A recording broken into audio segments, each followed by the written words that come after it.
Hello, and welcome to this week's edition of Midweek Mochas, where Laura and I will help lead you out of the cave of confusion and into the shining light of the adventure of home education. While having coffee. Coffee is essential. You, as your shirt says, are coffee-powered. Yes. Oh, it can't be seen on camera. The camera never sees the shirt. I'm too short. We need a better camera setup. Yeah. Anyway, today we plan to talk about the way of beauty. What is it? Why does it matter? And why you should consider making it the absolute heart of your approach to home education. Laura? All right, so if you are just about anyone, when we say the way of beauty, what on earth does that mean? Because it seems like when we think about school, we think about things, we think about education, we think about the importance of learning facts, we think about critical thinking skills. Beauty, if we think about it at all, it tends to be like art class. We box it into this very, very narrow area of extracurriculars and things like that. And that's not really what we're talking about. We're talking about a much bigger idea that affects everything that you do in homeschooling. So why don't you go ahead and elaborate? Well, just a moment. I think the first thing to recognize is that beauty doesn't exist on its own. It's one of the qualities of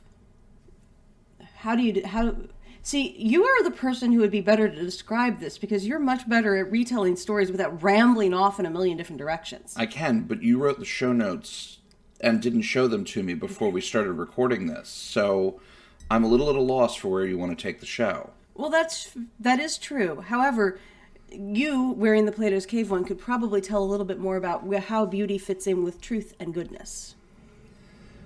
Yes. Okay. So the best place to start might be with Plato's allegory of the cave. If you have read The Republic, some of this should sound familiar. If you've read Cliff Notes of The Republic, you might dimly recall some of this. If you've never read Plato, it's possible you've seen either the Lego Movie or The Matrix, both of which are inspired by this section of the work.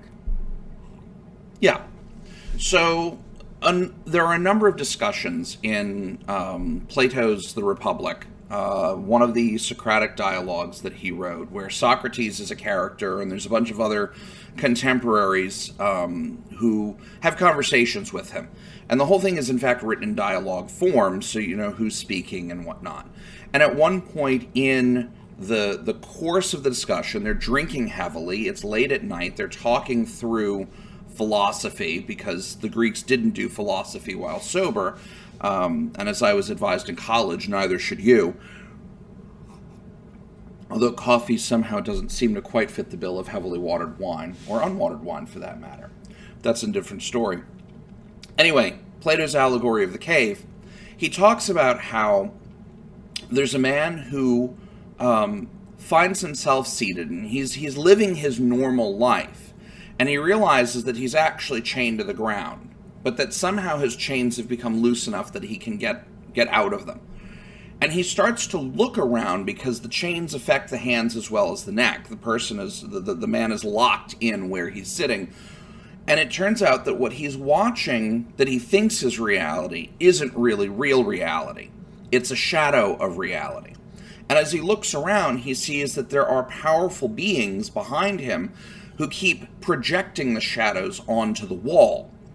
If this is starting to sound like sitting in a movie theater watching a movie you don't want to watch, that's not a bad analogy to have in your mind. And again, if you've seen the Lego Movie, and if you've seen The Matrix, the original movie, both of these draw very, very heavily thematically and practically on elements of the allegory of the cave. Anyway, this guy gets up and he starts looking around and realizes everybody around him is chained up too. So he starts to try and loosen people's chains, and they don't want to. They don't want their chains loosened. They keep pushing him off. So he goes and he explores and he sees that there are powerful beings projecting the shadows, and he really wants nothing to do with them. They're clearly keeping the people who are enslaved, who are chained and staring at the shadows on the wall. They're keeping them in place. He sees that beyond them, these people, there's a tunnel of some kind, and he starts to follow the tunnel. And the tunnel is very long, and it's a painful ascent, and when he gets to the end of it, there's nothing but pain. And the pain, he comes to realize as he acclimates to it, it's the pain of real light hitting his eyes that have never seen real light before. It's the pain of real grass under his feet, the blades of grass cut his feet because he's never used his feet before. He finds a well with water and trees. He starts to see all the real things in the real world for the very first time. All of the things that he had previously seen only in shadow, he's now seeing what the inspiration for them is. The thing that maybe even the people projecting the shadows never saw. Yes. And if you're familiar with C.S. Lewis's The Great Divorce, there are elements of this encounter that Lewis was very, very familiar with his Plato, in Greek, in fact. And so he drew on some of that in order to articulate the differences between heaven and hell in his what was it, a book, essay? Yeah. Was it a radio presentation? I think it's just it's a novella. It's a short book. But that experience of the real world, the real world, is where what Plato was using is as an analogy to how everything we see around us is real, but not as real as the thing that helps you know that when you look at this and see mug and this, and also say mug, even though they're slightly different shapes, you know that there's something about them, mugness, that they both participate in, that makes them the same thing, and we call them the same name. And that in his mind, there is a place where the mug, the idea of mug exists, and that's the realest mug in the world. Without getting into a very, very deep rabbit hole of trying to explicate Platonic philosophy to contemporary people, which may in fact be a fool's errand. Very possibly. The point is that the ideas of truth and beauty and goodness are also part of the real world. One of my professors in undergraduate, and, you know, here I am, a callow, 18, maybe 19-year-old, he posed us a question, and it's a question that I have grappled with for over almost 25 years now, which is, because what happens is after this man gets out of the cave and he experiences all of this, he goes back in. He goes back into the cave and he starts trying to wake people up and set them free. And so again, if you've seen The Matrix, this is what Morpheus and his crew on the Nebuchadnezzar are doing when they eventually find Neo and they wake him up and he realizes he's a battery cell and so on and so forth. And a lot of those elements are drawn. Well, this professor asked young me, why does the philosopher go back? He now has the best of everything there is. Why does he go back? And that question has turned over in my mind repeatedly for over a quarter of a century. And addressing that question has thoroughly informed how we've approached the adventure of home education with our children. Beauty, Plato asserted, is an aspect of the first cause and ultimate end, to use Aristotle and to use Aristotle's phrasing. Plato wouldn't have agreed with that, but that's a philosophical discussion to table for another episode. Beauty is an objective reality that is an aspect of that thing which is also true and good. Call it the highest power, if you will. And anything that is truly real will participate in beauty and truth and goodness. Because a thing can't be beautiful without also being true and good. A thing can't be good without also being true and beautiful. A thing can't be true without also being beautiful and good. And here is probably a good time to invoke Stephen Sondheim. Yes. So, as we were discussing this at a coffee shop last week, one of the realizations I had in the aftermath is that a lot of times when you talk about, well, I can think of things that are beautiful but aren't true or good. Well, that's because we have... In our culture, we conflate beauty with pretty. Good with factual...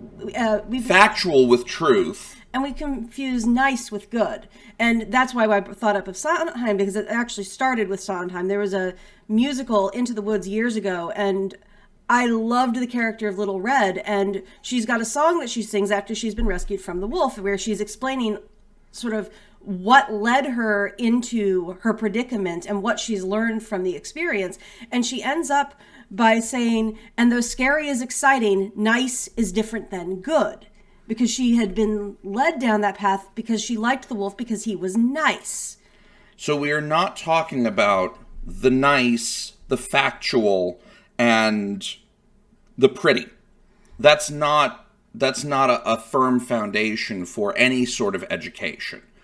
And so that's why when we're talking about beauty, we're really trying to echo Dostoevsky's assertion that beauty will save the world. He's right.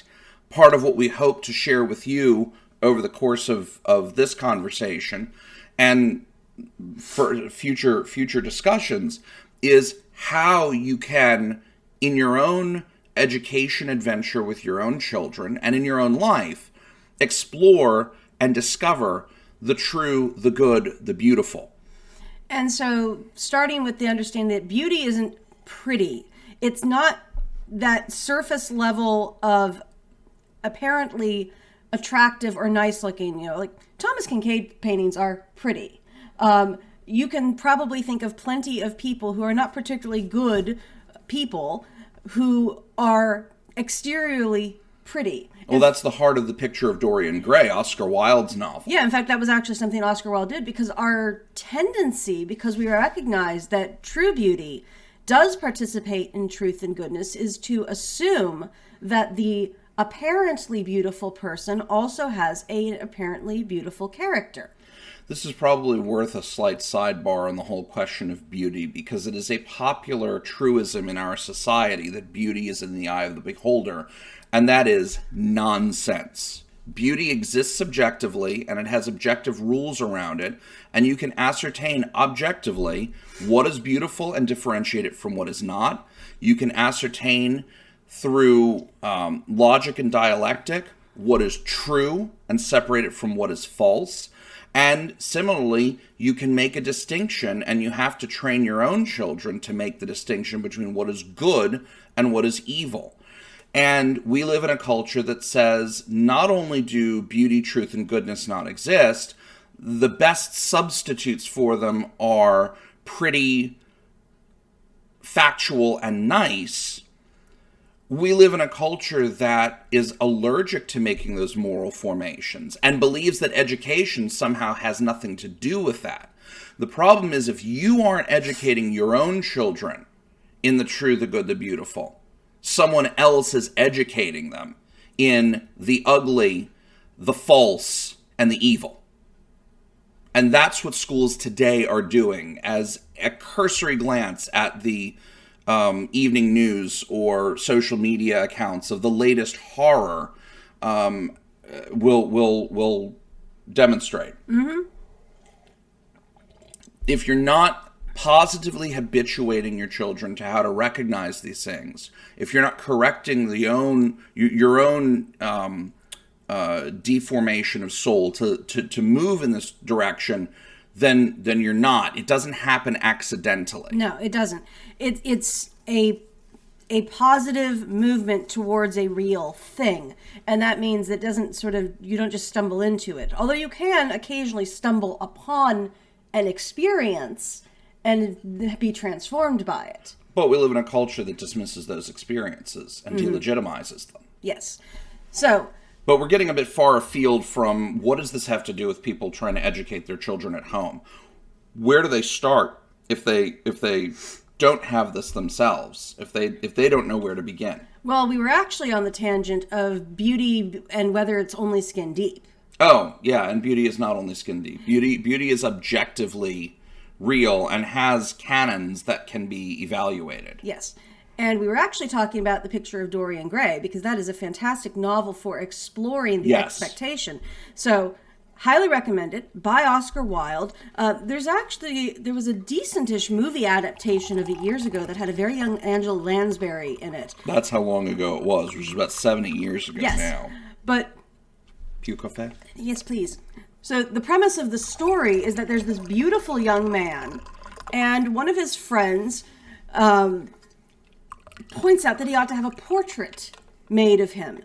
And this portrait turns out to be a very strange portrait, in that as this young man starts to sink into degradation, starts to commit various crimes and become steeped in evil, his body doesn't show the effects of his sin. However, the portrait that he had made of him does. So he hides the portrait away. And so, as the effects of his drunkenness and his lechery and his murder, all of the various things that he does that start to corrupt his soul... Because of course he doesn't start with drunkenness, lechery, and murder. It starts with seemingly innocent things. Right. But as all of these little things start to pile up, they would, in the normal course of the thing, affect the way a person looks. But they don't. For him, he remembers the beautiful, innocent, pure-looking man that he started as, but the portrait shows all of that. And it's an interesting exploration of how people tend to assume because someone looks beautiful on the outside that they also are on the inside, but there's a reason why we have that expectation. Well, perhaps one could make the distinction and say that these people look pretty, but they aren't necessarily beautiful, since beauty goes beyond simply physical attractiveness. Yes, and one could also make the argument that there are those people who no longer have the beauty of their youth, or what we might call it the bloom, but you can see, for example, in their eyes or the way they move, that heart of kindness and goodness.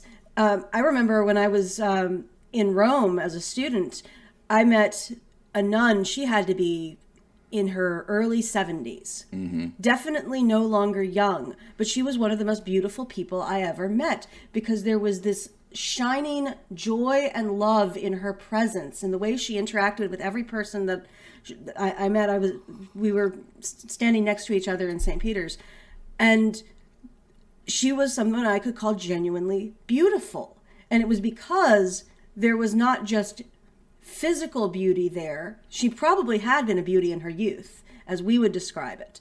But that beauty still showed even after she had begun to age, because she also had committed her life to truth and goodness. Mm-hmm. And you could see that in the way that she interacted with everyone around her.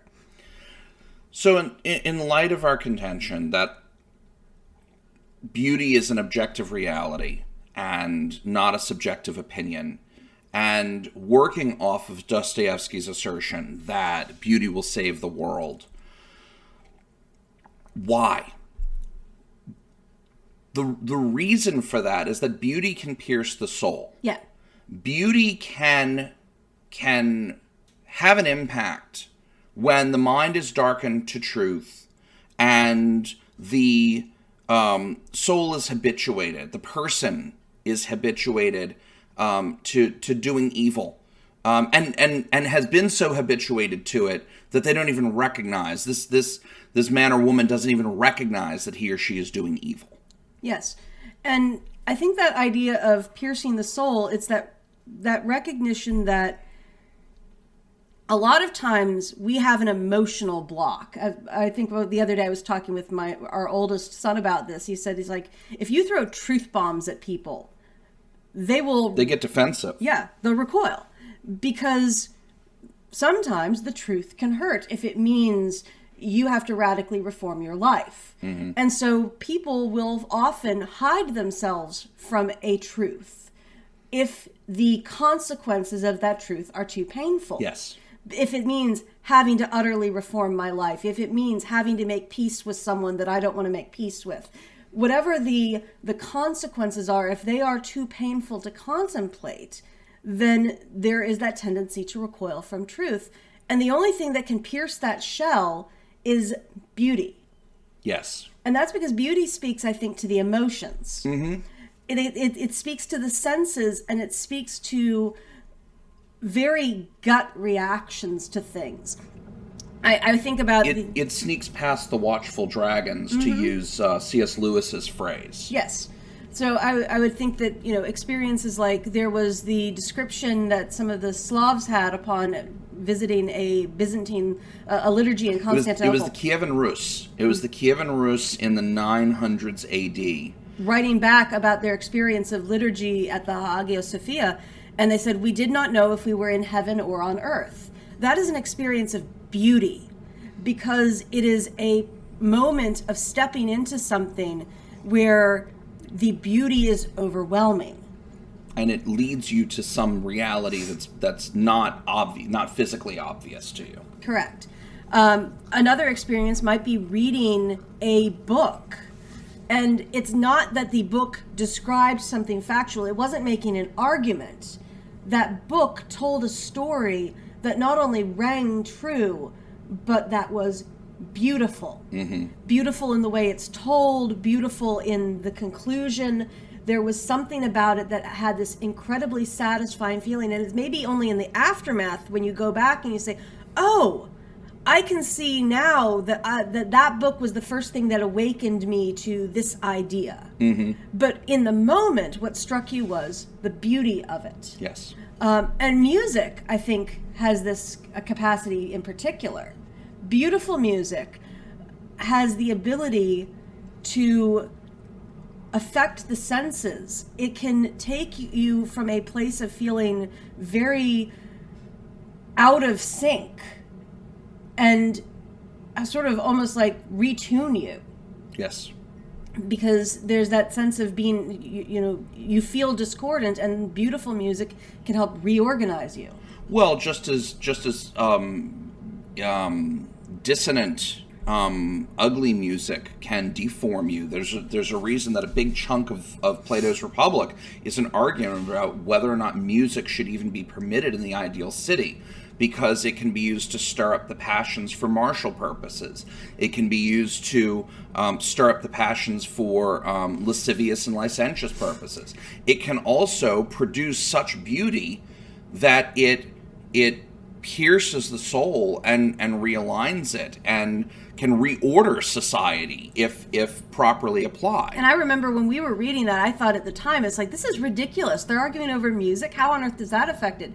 And what a difference 25 years makes. Well, what was funny is that even then I remembered experiences of music that had that effect. I remember seeing Phantom of the Opera and hearing the final strains. The way Andrew Lloyd Webber composes it, you want to cry at the end. The music itself pulls tears. And it doesn't matter how mediocre the performance is, you will still cry at the end because of the music. It has that compelling an effect on the soul. And similarly, again, I'm showing my musical theater kids stuff tons this episode. Another, pointing out Marshall, there's in Cabaret, that song Tomorrow Belongs to Me. Yes. And it's that sort of patriotic song. It's not patriotic, it's jingoistic. Yes, it's jingoistic. It's that song that's meant to sort of rouse up the national spirit of the German. To go and do horrible things. To go and do horrible things, but people feel good about it because they feel like they are participating in a glorious future. And music has that power. And so it is dangerous because it can do that if it's not aligned with truth and goodness. Absolutely. And lest any of you watching this or listening to it think that, perhaps only classical music or whatnot. No, I've had these sort of piercing, beautiful experiences listening to Savatage, listening to Halloween, who's about to go on tour again in North America.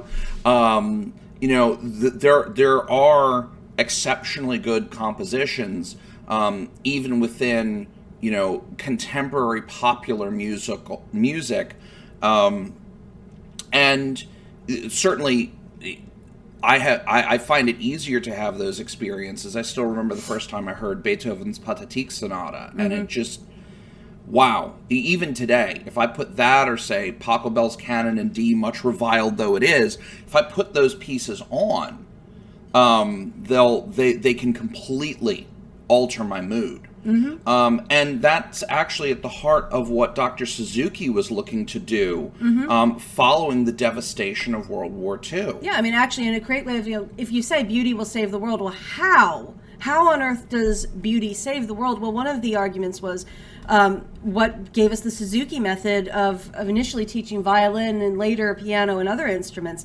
Dr. Suzuki, Japanese man, looking on the state of the world in the wake of the war. How on earth do you make a more peaceful world? Especially following the devastation Japan in particular suffered when the United States dropped 2 atomic bombs on them a few days apart in order to force a total surrender.